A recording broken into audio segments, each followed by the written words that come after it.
Hello అండి. BRS కార్యకర్తలు Bhajapa office మీద, భాజపా కార్యకర్తలు బీఆర్ఎస్ ఆఫీస్ మీద దాడులు ప్రతిదాడులు చేసుకున్నారండి. దీనికి మూల కారణం పాడి కౌశిక్ రెడ్డి గారు బండి సంజయ్ గారిని విమర్శించారన్నమాట.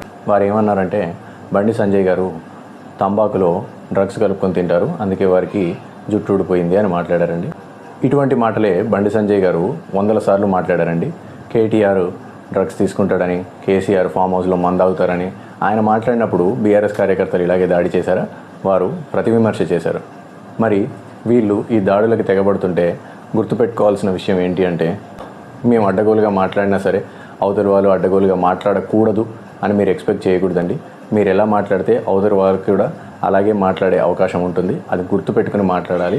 మీరు దాడి చేస్తే అవతలి వారు కూడా ప్రతిదాడి చేసే అవకాశం ఉంటుంది. అది గుర్తుపెట్టుకుని మీరు వ్యవహరించాలి. ప్రస్తుతం ఉన్న రాజకీయ పరిస్థితులు చూస్తుంటే మాత్రం చాలా నీచానికి దిగజారుతున్నట్టు అనిపిస్తుందండి. మీరు సద్విమర్శ చేయండి, మేము దానికి ప్రతి విమర్శ చేస్తాం. మీరు ఒక పాయింట్ని లేవనెత్తండి, దానికి మేము ఆన్సర్ ఇస్తాం. ఇలా లేదండి ఇప్పుడు రాజకీయం. పర్సనల్ లెవెల్లో అలవాట్ల గురించి, ఆహార్యం గురించి, వీటి గురించి విమర్శలు ఎక్కువైపోయాయండి. ఎవరి ఫుడ్ హ్యాబిట్స్ వారికి ఉంటాయి, ఎవరి బ్యాడ్ హ్యాబిట్స్ వారికి ఉంటాయి. వాటి గురించి విమర్శించుకుంటూ ఒకళ్ళ మీద ఒకళ్ళు కార్యకర్తలని ఉసిగొలిపి దాడులు చేయించుకుంటూ ఏ టైప్ ఆఫ్ రాజకీయం అండి ఇది? Thank you.